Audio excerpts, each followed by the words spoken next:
If it's election time and you're a politician, then we, the voters, are the customers with the cash, and you're the merchant who needs to make us want to buy your product. Not seeing this is the problem with Hillary's campaign. They obviously seem to take the left-wing Democrat vote for granted, like they're entitled to our votes, as if we're obligated to cast a ballot for them. That's the only reason I can see why the DNC is trying as hard as they can to shove Hillary through as the nominee, despite what so many of the voters want. They don't appear to be looking past the nomination to the general election, which they could easily lose. Nearly every poll shows Hillary just barely squeaking by against Trump, and even some show her losing. Meanwhile, Bernie is totally landsliding over Trump by multiple digits. That's what seems like really simple math. Nominate Bernie and the Democrats win big time. Nominate Hillary and we might just be fucked. But I think the DNC really is counting on our votes, if not out of some sort of party loyalty, but out of fear of a Trump presidency. The number of times I've heard people try to claim that a vote for Bernie is a vote for Trump, that we must vote for Hillary just to be safe from him. The problem with that is twofold. First, a lot of the voters in this election are idealistic first-time voters who look at Hillary and go, ew, no thanks.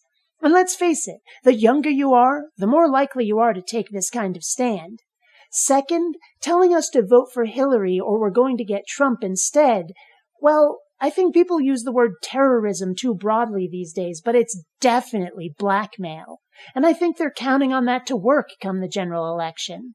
I can pretty much guarantee you that it's not gonna. Times have changed, and the DNC hasn't caught up.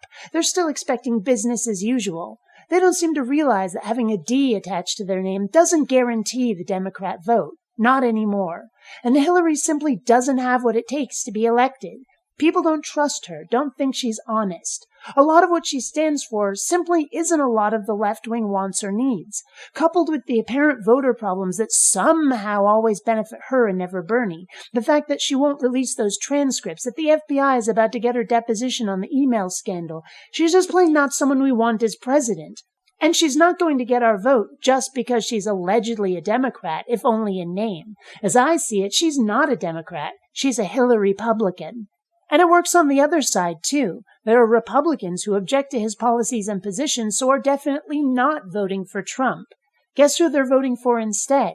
It sure ain't Hillary.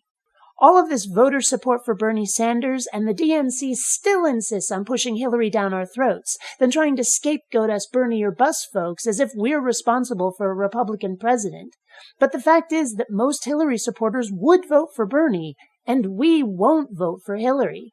Bernie Sanders unites the party. Hillary divides it. And that can cost the Democrats the White House come November. It's time the DNC and the superdelegates ask themselves which is more important, nominating the candidate they want or nominating the candidate who can win. Because they're not necessarily the same. And the only people they have to blame are themselves. You don't get to pin this on the people who didn't follow in lockstep, doing what you say without question. Like I said, we are the customers, our votes are the cash, and your product stinks. Your advertisements make us not want to buy. We want to shop at the Bernie store, and that's something you're just going to have to deal with, because you are the problem, not us.